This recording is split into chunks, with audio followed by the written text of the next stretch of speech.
As I got on the elevator, the man getting off whispered something strange to me. Don't get off until you hit the 9th floor. No exceptions. But my interview is on 5, I replied. I'll only say this only one more time.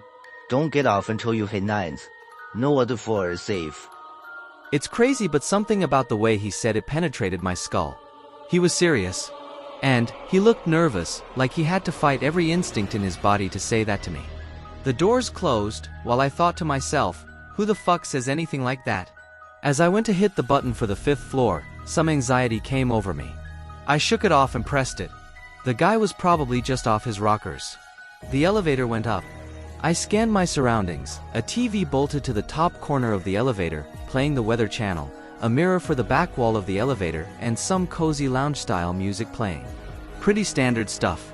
Now arriving at the 5th floor. Weird, not sure if I'd ever been in an elevator that announced each floor it was arriving at. I was sure that if I worked in this building, this would get pretty old quickly.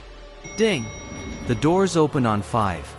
In front of me was a reception area with a woman seated at the front desk. She stood up from her seat. Mr. Davis, you're early.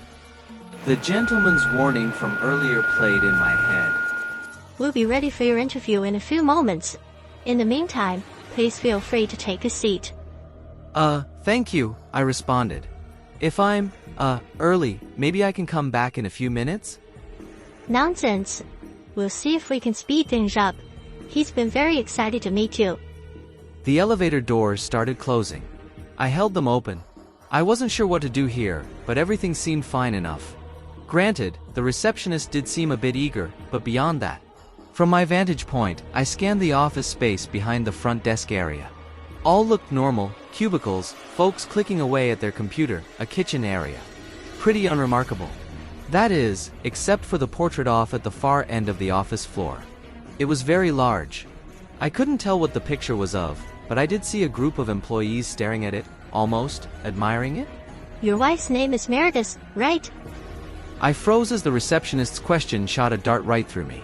I didn't remember the job application form ever asking for my wife's name. You two are thinking of having children, right? If it's a boy, you want to name him Sam. What the fuck? Forget that she was right on the money. This was something I'd never spoken about before to anyone, including my wife. Before I could answer, the office workers surrounding the large portrait started singing the happy birthday song loudly, in complete and perfect unison. Someone brought out a birthday cake and presented it to the portrait.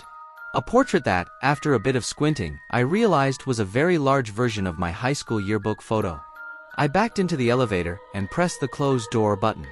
I panicked as it took its sweet time to register. Press. Press.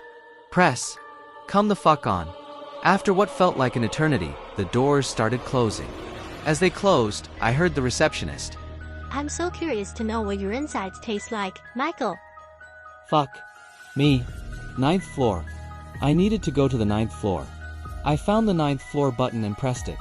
It felt like it didn't register my push, so I pressed the button again. And again. Come on, come on, come on, 9th fucking floor. I tried again and again, but nothing was happening. Fuck it. I'll go back to the ground floor, I thought to myself. Back to the start. As I went to press the G button, I realized it was missing. Just that one singular button gone. Fuck. I was getting claustrophobic. I took in deep breaths to prevent myself from having a full-blown episode. The elevator started moving up again.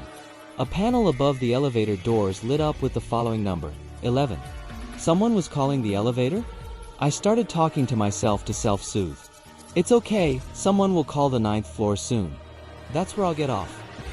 As the elevator approached its new destination, I noticed that the background lounge music in the elevator had changed. It was now an instrumental arrangement of Happy Birthday. Not sure why this thing thought it was my birthday. I glanced at the weather report on the TV. At least it was going to be sunny all week. Silver linings. Now arriving at the 11th floor. Ding! The doors opened. I hung around the inside corner of the elevator beside the buttons. No need to have another nightmarish experience, right? An old woman stepped onto the elevator. Great, I'm sure this will be easy to explain to her. She smiled at me as the doors closed. With a lump in my throat, I asked, what floor? Ground floor, please. I'm sorry ma'am, but that button is missing. Maybe we could wait until someone calls us to the 9th floor? Ninth? No, I think I'll just go to the 2nd floor instead, then. She went to press the button. Ma'am, I don't think it'd be safe to. I have plenty of friends on the 2nd floor. You'll be okay. Aeon, she pressed it. I didn't feel comfortable cornering an elderly stranger in a seemingly haunted elevator. But I tried again to convince her. I know this sounds weird, but I have it under good authority that the 2nd floor probably isn't safe. I'd strongly recommend not getting off until we reach 9. She smiled. Dear, it'll be alright. You know, I like to take all opportunities that are given to me. It's a shame that you turned your opportunity down. I know the folks on 5 are very disappointed. I backed up into the corner of the elevator. I saw the reflection of the old lady in the elevator's back mirror. She looked ghastly, otherworldly, now arriving at the 2nd floor. The doors opened. She smiled at me again and then exited. I poked my head around the corner to look at the 2nd floor. It was damp. It looked old, more like a cave than an office. I heard a low rumble. A man dressed in a fancy suit approached the elevator doors and held them open before they could close. You're getting out there too, champ. I heard their fight wanted you. I think we can give you a better offer. I'm good. You sure? What? The salary is $800,000 every hour. I'm good. I'm kidding, boy. The salary is we remove your eyes so you don't have to see him. The floor went pitch black. The low rumble got much louder and started reverberating in my ears. Suddenly, the businessman grabbed me by the collar and tried to pull me out of the elevator. I clung onto the ends of it. Fuck. Fuck. I started kicking and headbutting him. I was able to make him let go of me momentarily, as I desperately pressed on the closed doors button. Miraculously, the elevator responded much quicker this time and they closed immediately. I tried the 9th floor button again. Didn't work. I pressed 8 instead.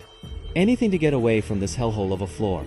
I heard a loud banging on the door as the elevator started taking off. Like an aggressive knock.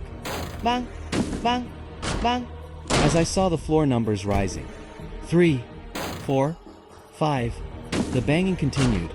Just as loud. What the fuck? 6th floor. 7th floor. The banging on the door didn't subside. Now arriving at the 8th floor. I pressed the button for the 23rd floor. Just as we arrived on 8, I mashed the closed doors button just as the elevator doors were about to open. The banging continued as the elevator doors started denting. The elevator continued going up. 9, 10, 11. The banging softened. 14, 15, and softened. 19, 20, 21, and disappeared, now arriving at the 23rd floor. It was gone.